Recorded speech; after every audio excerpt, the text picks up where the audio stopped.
સુરેન્દ્રનગર મહાનગરપાલિકાના કમિશનરથી તમે સુરેન્દ્રનગર મહાનગરપાલિકા વિસ્તારની ઘોર ખોદી નાખી છે. વઢવાણ વિધાનસભાના ધારાસભ્યથી તમે કુંભકર્ણની નિદ્રામાં સૂતા છો. વઢવાણથી માળોદ વચ્ચેનું જે આ ડમ્પિંગ સ્ટેશન છે, ત્યાં દુર્ભાગ્યવશ ડમ્પિંગ સ્ટેશનની બહાર સુરેન્દ્રનગર મહાનગરપાલિકા વિસ્તારમાંથી કચરો એકત્રિત કરીને ઠલવવામાં આવે છે, જેના કારણે આ માળોદથી વઢવાણથી માળોદ, ખોલડિયા, ફૂલગ્રામ થતો જે રોડ છે એ ગંદો થઈ ગયો છે, પ્રદૂષિત થઈ ગયો છે અને લોકોના આરોગ્ય ઉપર ખૂબ જ નકારાત્મક અસર થાય છે. જે સંદર્ભે અમે અનેક વખત રજૂઆત કરી છતાં કુંભકર્ણની નિંદ્રામાં સૂતેલા અને કોન્ટ્રાક્ટરોના ઇશારે નાચતા આ તંત્રના અધિકારીઓને રાજકીય નેતાઓ કોઈ નક્કર કામગીરી કરતા નથી. આખે આખું ડમ્પિંગ સ્ટેશન, આ પેલું ટ્રેક્ટર જુઓ તમે, એ ટ્રેક્ટર રોડની સાઈડમાં કચરો હલવી રહ્યું છે, ખરેખર ડમ્પિંગ સ્ટેશનમાં ઠલવવું જોઈએ, પણ એ રોડની સાઈડમાં.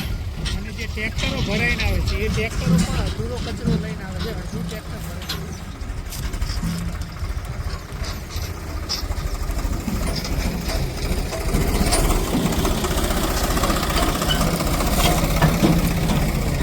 હા, મહત્વની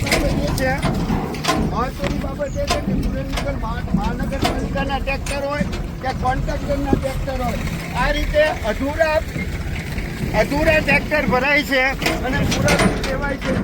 એ સંદર્ભે અમે વઢવાણ પોલીસ સ્ટેશને ઉપરોક્ત જવાબદાર અધિકારી અને કોન્ટ્રાક્ટરો ઉપર નક્કર અને કાયદેસર કાર્યવાહી કરવાની અરજી કરી છે.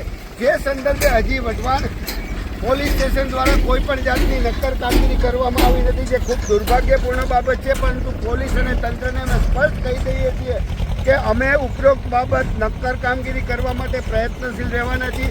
જો પોલીસ આ કાડા કાન કરશે તો આગામી સમયમાં અમે અદાલતી કાર્યવાહી કરીને પણ ઉપરોક્ત બાબત પોલીસ કેસ કરશું, જેની જવાબદારોને નોંધ લેવડાવીએ છીએ.